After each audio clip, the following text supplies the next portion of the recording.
Next, kita mau bahas tentang arsitektur dan config-nya. Kita buat neural network yang sederhana aja ya, yang kayak gini. 784, 256, 32 gitu. Atau kalau mau boleh perlahan, 784, 512, 256, baru ke 32 gitu, boleh-boleh aja gitu ya. Boleh bertahap seperti itu. Ya, kita langsung pakai template aja ya.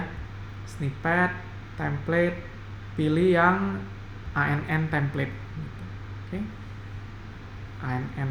Ini paling namanya jangan kita pakai neural network, kita pakai auto encoder ya. Encoder. Huruf kecil boleh, auto encoder. Gitu deh. Oke. Nah, ini yang kita perlahan dibuat dari gede sampai kecil ya. Mula-mula kan 784, lalu ke let's say 512. 512 sampai ke 256. 256 sampai ke latent space-nya gitu ya. Jadi bebas, mungkin mau 32. Kalau takut terlalu kecil, ya mungkin kita agak gedein dikit ya. Kalau terlalu kecil kan informasi terlalu banyak yang hilang ya. Seperti kita pada saat di PCA gitu. Dimensional reduction jangan terlalu kecil juga, nanti hilang semua informasinya. Jadi ini kita jadiin variabel aja gitu. Biasanya kita sebut sebagai Z gitu ya. Z itu adalah ukuran dari latent space-nya. Jadi sini Wira namain Z size aja, ini kita minta input gitu. Menjadi input ya. Oke. Nggak usah pakai dropout, tapi mungkin kita pakai batch nom ya. Kita pakai batch nom aja. Oh, ini belum diimport. Jadi kita pakai batch nom true. Layer kedua juga kita batch nom. Batch nom itu yang waktu itu dipakai juga di ResNet itu ya. Sama layer terakhir di sini kita mau pakainya sigmoid gitu. Oke. Supaya akhirnya karena ini jadi kode ya, kodenya 0 sampai 1 gitu, boleh-boleh. Atau kadang orang sukanya pakai tanha, jadi kodenya itu min 1 sampai 1. Pokoknya latent space itu namanya juga tempat penyimpanan ya. Tempat penyimpanannya kalau bisa terbatas. Kita batasin ya. Kalau pakai sigmoid kan udah terbatas ya di 0 sampai 1. Kalau pakai tanha terbatas di min 1 sampai 1. Contohnya kita coba buat aja latent space, tempat penyimpanannya itu ukurannya Z size dan angkanya nanti berkisar dari 0 sampai 1. Ini kita namain sebagai self.encode gitu ya. Encode 784, 512, 512, 256, 256 angka yang kita mau. Nanti tinggal buat lagi satu lagi decode gitu ya. Dari encode sekarang ada decode gitu. Dibalikin lagi dari semula ya. Mula-mula dari Z size balik jadi 256. 256 jadi 512. 512 jadi 784 gitu. Oke. Dan ini juga namanya layer terakhir itu kita nanti outputnya kan mau image ya.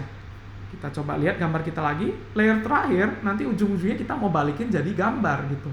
Sehingga gambar ini kan 0 sampai 1 ya, sehingga kita wajib pakai sigmoid di sini ya.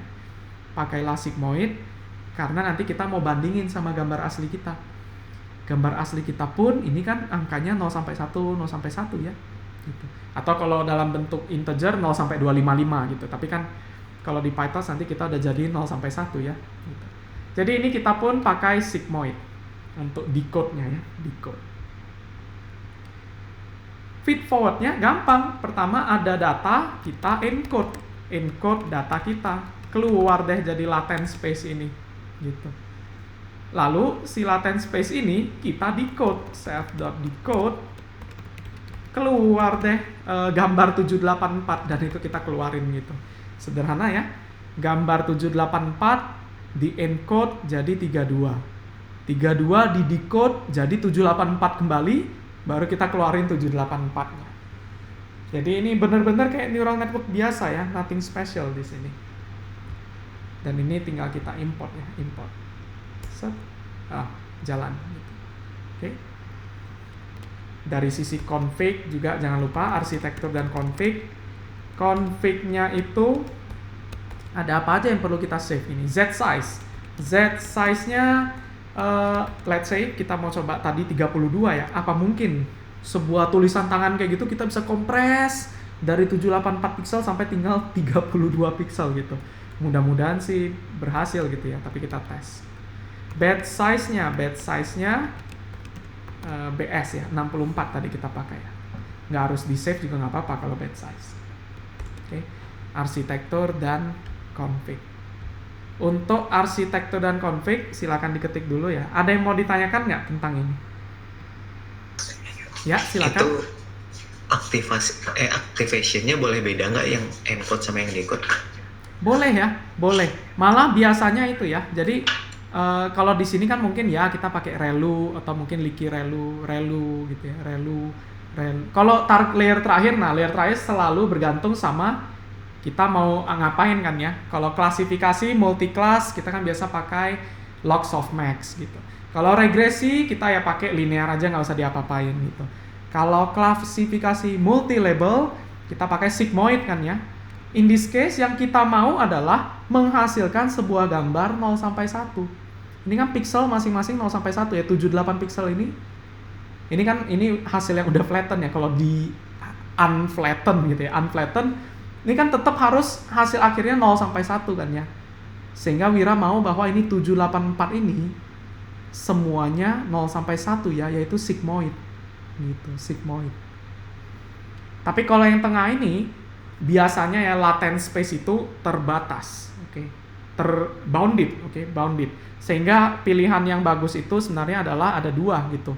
Kalau mau bounded 0 sampai 1, pakailah sigmoid gitu, sigmoid. Kalau mau bounded misalkan min 1 sampai 1 simetris, pakailah tanha gitu. Oke. Jadi ada dua pilihan, kalau mau boleh coba pakai tanha, silakan aja di sini gitu ya. Di sini.